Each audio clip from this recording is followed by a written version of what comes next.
We are living in the new Red Scare. Mahmoud Khalil, a permanent U.S. resident with a green card, was disappeared by immigration enforcement in the middle of the night for being anti-genocide. Today, in the face of a genocide that has stolen the lives of over 34,000 human beings, women, men, babies in Gaza, that has destroyed lineages and heritage sites and universities, will be a stain on its legacy forever. Now I know what you're thinking. None of what he's saying sounds that crazy. It sounds pretty rational. The students of Columbia are against the mass slaughter of Palestinians in Gaza. And now the Trump administration, including Marco Rubio and Donald Trump himself, are saying that he will be the first of many people deported based on their support for Hamas or terrorism. And if you're wondering, is it legal to revoke someone's green card and deport them without charges, a trial, or anything like that? The answer is no, it's not legal. But Donald Trump has made it very clear that this is just a trial run to see how people in the US will react to someone being deported like this, being deported for protesting against genocide. So if we don't react to this with the intensity and solidarity that it deserves, we've handled this moment completely wrong.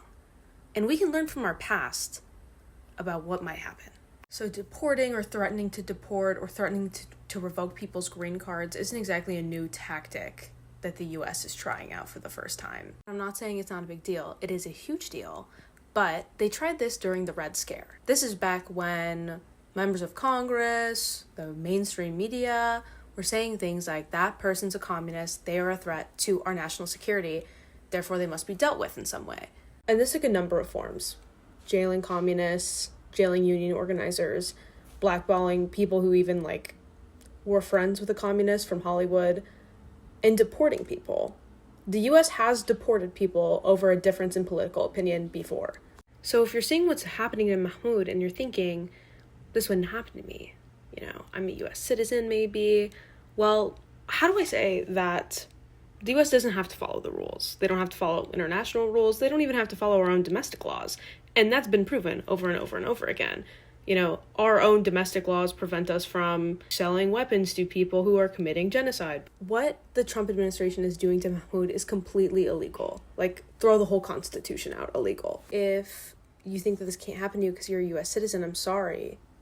But they can do whatever they want if we don't resist what's happening to Mahmoud right now.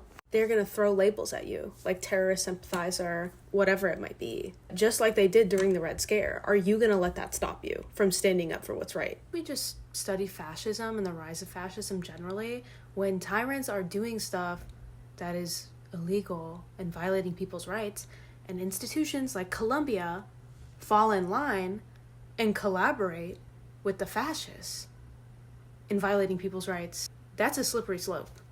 That's a bad sign. So the people need to be on the right side of history, because clearly our institutions aren't going to be. For folks who maybe haven't been in the streets with us for the last year and a half, who are saying to themselves, I haven't been involved in that kind of stuff, if they even sniff it on you, then it doesn't matter. It didn't matter during the Red Scare. It's not going to matter now. I'm sorry. And maybe you just don't agree with us on this issue, which I'd love to talk to you about that later.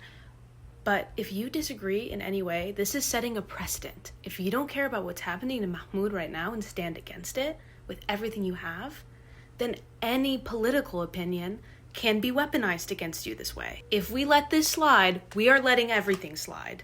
So even if it's not about communists this time, we are living in the new Red Scare. So let's figure out how we can be in solidarity now with Mahmoud, so he doesn't get deported, so he can go home to his family, and so we're not setting a precedent that the US president can just deport you if he doesn't agree with you.